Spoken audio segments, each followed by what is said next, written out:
we did not discuss this first. We were supposed to have a plan of action. He said, girl, y'all know he had to check me, right? Y'all know y'all got your relationship. He checks y'all, for those of you. He said, I don't have to discuss nothing with you. All you need to do is walk in faith and know that I already have everything worked out.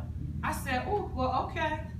I said, okay, God, so can I tell you, I stand here today, I never missed a mortgage payment. We never not had food on our table, and my daughter never went without. But what I realized in that is, I was okay with getting that ding, you know, when your checking account say ding every 2 weeks because your payroll check is in there. Right. I was okay with that. Although I wasn't 100% happy, he decided to push me into the entrepreneurial journey a little bit differently. So if he had not removed me from my job, I would probably still be teaching today, right? Comfortable. Getting my every 2-week paycheck because it felt secure. And I didn't have to worry about whether I would have my mortgage payment that month or whether we would have food on our table. So I was okay with that. So, but the thankfulness of it is, I haven't looked back. I thought I was going to be drowning, but I have not looked back. I have run a successful business, the College Planning Services, which is suited for success, helping kids successfully navigate the college admissions process, taking kids from all over on college tours to visit colleges, working with over thousands of children, and I enjoy it and I love it. And the reason why I love it and enjoy it was because those same kids were me when I was in high school. I had no one to help. My mother did not go to college. She did not know how to help me with the college process. And the schools were overwhelmed and didn't know how to allocate working with 300 and 400 kids at one time. And so as a teacher, when those kids would come to me and I would hear them chatting about it on the side, my heart was heavy because I said, I feel their pain because I was them. I knew and I can see in them myself. But what I saw in some of the kids were, they weren't go-getters like me.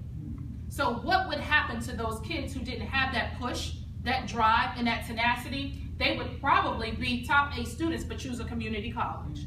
They would probably be middle tier kids and not go to college and just go get a job.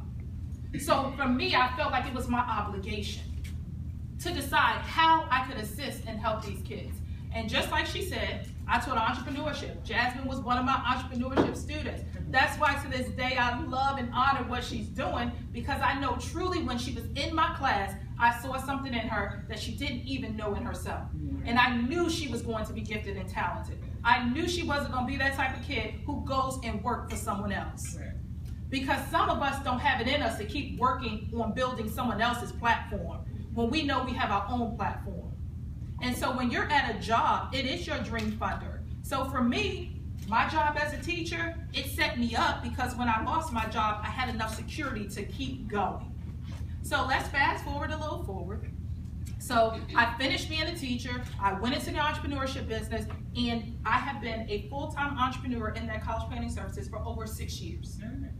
6 years. But here's where it gets weary as an entrepreneur, because everybody wants to own a business, but no one wants to do the work. Right? Everybody says, oh, I can have my summers off, I can have my own schedule, I can work when I want to work. That is not how entrepreneurship works. Amen. I don't know where that dream got put out there or that myth got put out there. You work double hours.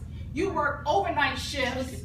You work when your mind is, you sleep, but your mind still works. That's right. Yeah, see, if it's not, then you ain't really walking in your purpose and your passion.